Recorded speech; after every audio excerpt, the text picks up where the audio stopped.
Good morning बच्चों। आज हम आपके सामने आए हैं क्लास 12th की फिजिक्स की फर्स्ट चैप्टर को लेकर। इस चैप्टर में हमें सबसे पहले कूलम्स इन्वर्स स्क्वायर लॉ पढ़ना होता है। यदि हम बात करें कूलम्स इन्वर्स स्क्वायर लॉ की, तो इसे ही हम जानते हैं कूलम्स लॉ के नाम से भी। इसका स्टेटमेंट क्या है, पहले हम उसकी बात करें। इसका स्टेटमेंट होता है, according to this statement, the force of attraction or repulsion is directly proportional to the charge and mm, inversely proportional to the square of its distance। अब इसमें हमने क्या किया, लेट क्या किया कि आपको दो चार्जेस बताए हमने, स्मॉल q1 एंड q2, और उनके बीच की डिस्टेंस क्या रखी है हमने r। अब दोनों ही चार्ज या तो प्लस प्लस हो सकते हैं, माइनस माइनस भी हो सकते हैं, और प्लस माइनस हो सकते हैं। तो इसके पहले हमें ये पता होना चाहिए कि यदि सेम होंगे, प्लस प्लस होंगे, तो दोनों एक दूसरे को क्या करेंगे, रिपेल करेंगे। और यदि डिफरेंट हैं, यदि प्लस माइनस हैं, तो एक दूसरे को क्या करेंगे, अट्रैक्ट। इसका मतलब ये है कि सेम वाले क्या होते हैं, हमेशा एक दूसरे को रिपेल करते हैं, मतलब प्रतिकर्षित होते हैं, एक दूसरे से दूर भागते हैं। और यदि डिफरेंट वाले होते हैं तो क्या होते हैं, एक दूसरे को अट्रैक्ट करते हैं, मतलब आकर्षित करते हैं। जैसे कि आपने मैग्नेट देखा हुआ है, मैग्नेट में आप उसको देखते हैं तो दो उसके कॉर्नर होते हैं, एक नॉर्थ और एक साउथ, मतलब एक उत्तरी ध्रुव और एक दक्षिणी ध्रुव होता है। तो उसमें जो नॉर्थ होता है वो साउथ से अट्रैक्ट होकर उसमें चिपक जाता है, लेकिन नॉर्थ से चिपकता नहीं है। इसका मतलब ये है कि जो सेम वाले होते हैं वो रिपेल करते हैं, मतलब प्रतिकर्षित, और डिफरेंट वाले क्या होते हैं, अट्रैक्ट होते हैं। इसको हम और भी एग्जांपल से समझ सकते हैं, पर पहले हम कूलम्स लॉ को कंप्लीट करते हैं। तो हमने कहा दो पॉइंट लिए हमने, एक ए लिया और एक बी। एक पर हमने क्या रखा, चार्ज Q1, और दूसरे पे क्या रख दिया है, Q2। Q1 फोर्स लगाएगा कि Q1 जो है वो फोर्स लगाएगा Q2 पर कि वो उसके पास आ जाए, पर Q2 फोर्स लगाएगा कि Q1 उसके पास आ जाए। और मैं बता चुका हूँ कि दोनों के बीच की जो डिस्टेंस होती है कितनी दी गई है, r। तो इस हिसाब से अपने स्टेटमेंट कहता है कि F प्रोपोर्शनल होगा Q1 और Q2 के, और इन्वर्सली प्रोपोर्शनल होगा 1/r² के। ध्यान दीजिएगा, जैसे ही इन्वर्सली बोलता है तो ये प्रोपोर्शनल का साइन लगा के 1/ लिखना है। दोनों इक्वेशन को कंपेयर करेंगे फ्रॉम इक्वेशन 1 एंड 2, तो ये आ गया F इक्वल से Q1 Q2/r²। अब प्रोपोर्शनल का साइन जब भी हटता है तो बराबर इक्वल लग जाता है, और उसके साथ ही एक कांस्टेंट लगाया जाता है। कांस्टेंट आप कुछ भी लगा सकते हैं।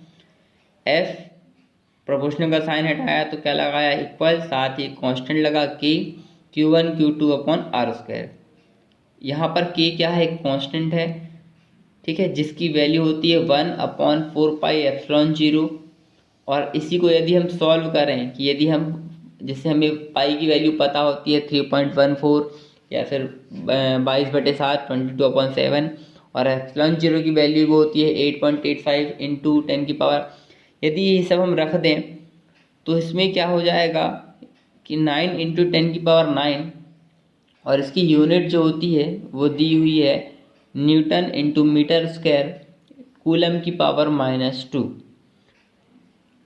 इसके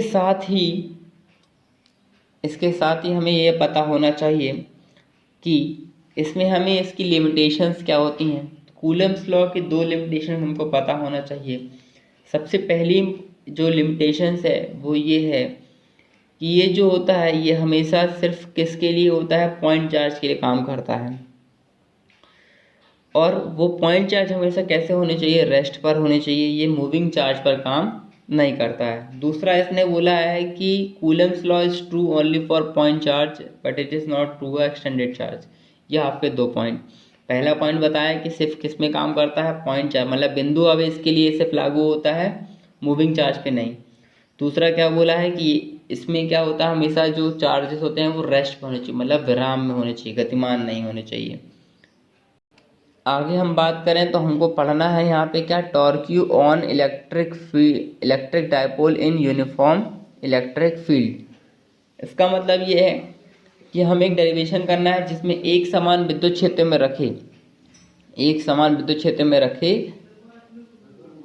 विद्युत ध्रुव पर विद्युत क्षेत्र की तीव्रता ज्ञात करनी है आपको। तो इसमें क्या बोला है इसने कि सबसे पहले आपने यहाँ बताया कि विद्युत क्षेत्र पैरेलली, सभी विद्युत रेखाएं क्या हो रही हैं, पैरेलली एक दूसरे के समांतर गतिमान है। इस पे हमने एक क्या रखा, विद्युत ध्रुव इलेक्ट्रिक डायपोल रखा, जो कि इलेक्ट्रिक फील्ड के साथ कितना एंगल बना रहा है, थीटा। फिर सुन लीजिएगा, ए बी एक डायपोल है जिसे हमने थीटा एंगल बनाते हुए विद्युत क्षेत्र इलेक्ट्रिक फील्ड में रखा है।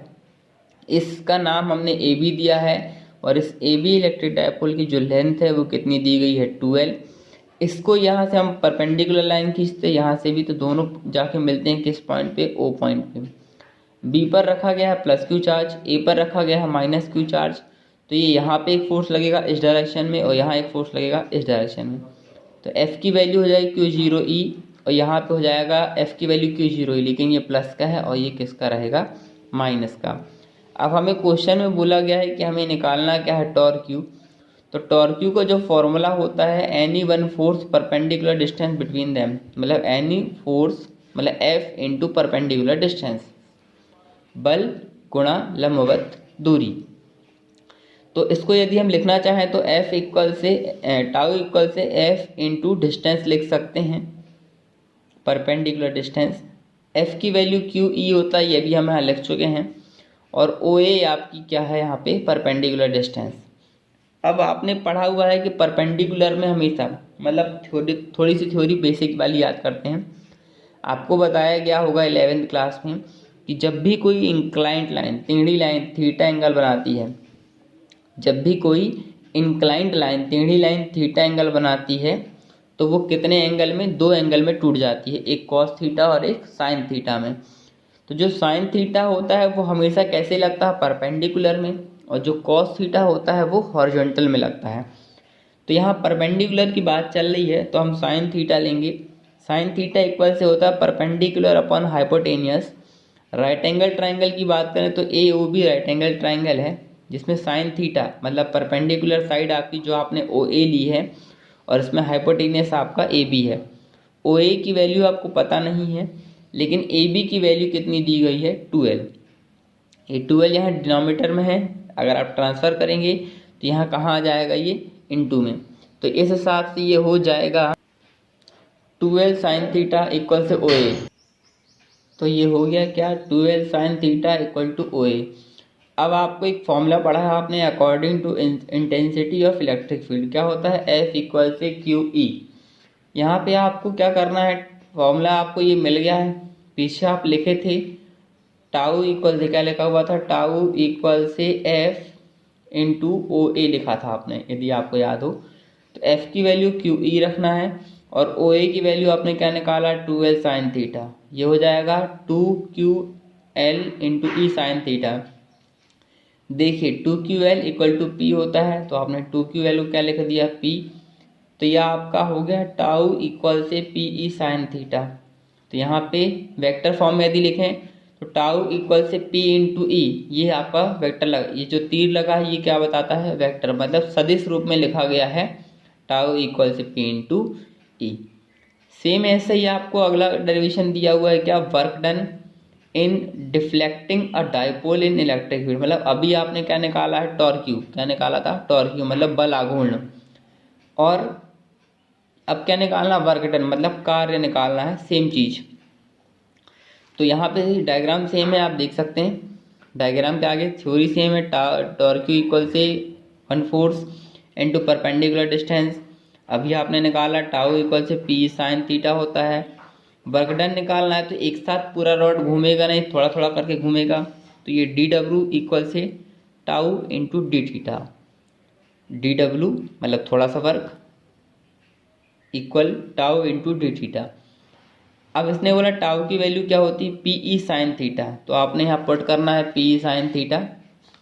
तो डी डब्ल्यू इक्वल से इसको इंटीग्रेट करेंगे, पी ई साइन थीटा को ये आ गया। अब आपकी लिमिट दी गई है 0 से लेकर थीटा, पी ई कॉन्स्टेंट में बाहर निकाल दीजिए, बचा साइन थीटा। साइन थीटा को इंटीग्रेट करेंगे तो होता है minus cos theta, minus cos theta में माइनस बाहर कर दिए, और मैं आपको बता चुका हूँ कि हमेशा अपर लिमिट माइनस क्या होता है, लोअर लिमिट। तो minus P E cos theta minus cos zero, आपको पता होगा कॉस जीरो डिग्री की वैल्यू कितनी होती है 1। तो यहाँ पे हो गया minus P E cos theta का कॉस थीटा, और ये माइनस कॉस जीरो का 1, माइनस अंदर ट्रांसफर करती है तो हो जाएगा P E equal to P cos theta.